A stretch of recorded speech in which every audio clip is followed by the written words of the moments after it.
Hi friends, ഞാനിന്ന് ചെയ്യാൻ പോകുന്നത് പരിപ്പ് ഉണ്ടക്കറിയാണ്. അതിനായിട്ട് ഞാൻ കടലപ്പരിപ്പ് ഒരു 3-4 മണിക്കൂർ കുതിർത്തെടുത്ത് വെച്ചിട്ടുണ്ട്.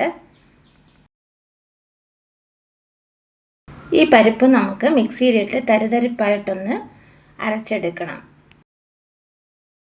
ഇനി നമ്മൾ അരച്ച് വെച്ചിരിക്കുന്ന പരിപ്പിലേക്ക് ഒരു സവാളയും ഒരു പച്ചമുളകും കൊത്തിയരിച്ച് ചേർത്ത് കൊടുത്തിട്ടുണ്ട്. കുറച്ച് ഉപ്പ് ചേർത്ത് കൊടുക്കാം. അതേ അളവിൽ തന്നെ പെരുംജീരകം കൂടി ചേർത്ത് കൊടുക്കുന്നുണ്ട്.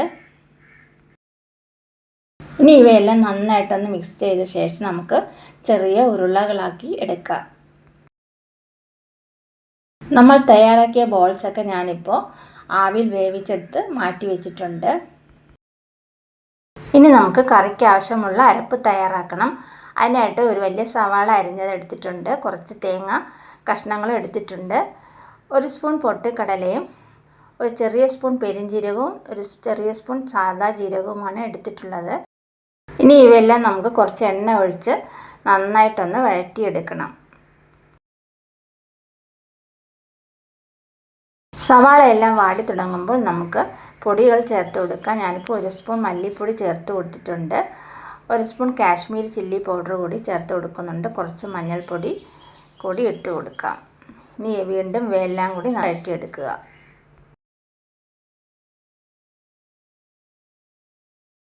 വഴറ്റിയെടുത്ത പൊടികൾ മിക്സിയിലിട്ട് നന്നായിട്ടൊന്ന് അരച്ചെടുക്കണം. ഇനി നമുക്ക് എണ്ണ ചൂടാകുമ്പോൾ കടുകിട്ട് പൊട്ടിക്കാം. നമ്മൾ അരിഞ്ഞു വെച്ചിരിക്കുന്ന സവാളയും കുറച്ച് കറിവേപ്പില കൂടി ചേർത്ത് കൊടുത്ത് നന്നായിട്ടൊന്ന് വഴറ്റിയെടുക്കാം. സവാളയൊക്കെ വഴറ്റിക്കൊണ്ടിരിക്കുമ്പോൾ തന്നെ നമുക്ക് 1 സ്പൂൺ ഇഞ്ചിയും വെളുത്തുള്ളിയും ചതച്ചത് കൂടി ചേർത്ത് കൊടുക്കാം. ഇനി നമ്മൾ ചേർത്ത് കൊടുക്കേണ്ടത് ഒരു തക്കാളി അരിഞ്ഞതാണ്. അതുകൂടി ചേർത്ത് കൊടുക്കാം. വീണ്ടും എല്ലാം കൂടി ഇളക്കിക്കൊണ്ടേയിരിക്കണം.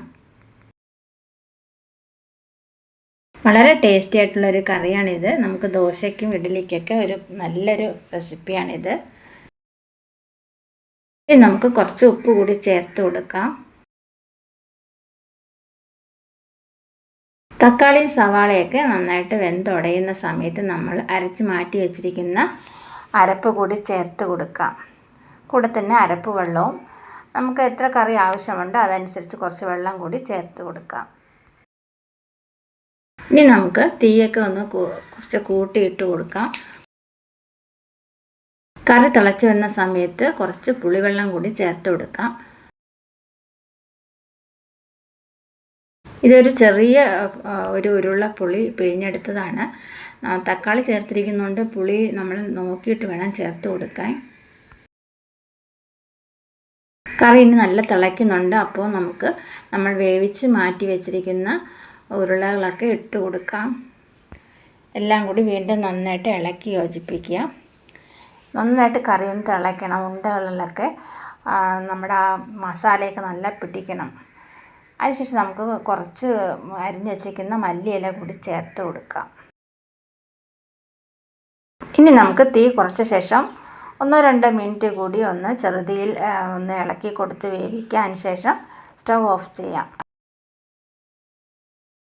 ഇത് വളരെ ടേസ്റ്റി ആയിട്ടുള്ള ഒരു പരിപ്പ് ഉണ്ടക്കറിയാണ്. നമുക്ക് ദോശയ്ക്ക് ഇഡലിക്കൊക്കെ ഒരു അടിപൊളിയായിട്ടുള്ളൊരു റെസിപ്പിയാണ്. എല്ലാവരും ഒന്ന് ട്രൈ ചെയ്ത് നോക്കുക. വീഡിയോ ഇഷ്ടമായി ലൈക്ക്, ഷെയർ ആൻഡ് സബ്സ്ക്രൈബ് ചെയ്യുക. അതുപോലെ നിങ്ങളുടെ കമൻറ്റ്സ് എന്നെ അറിയിക്കുക.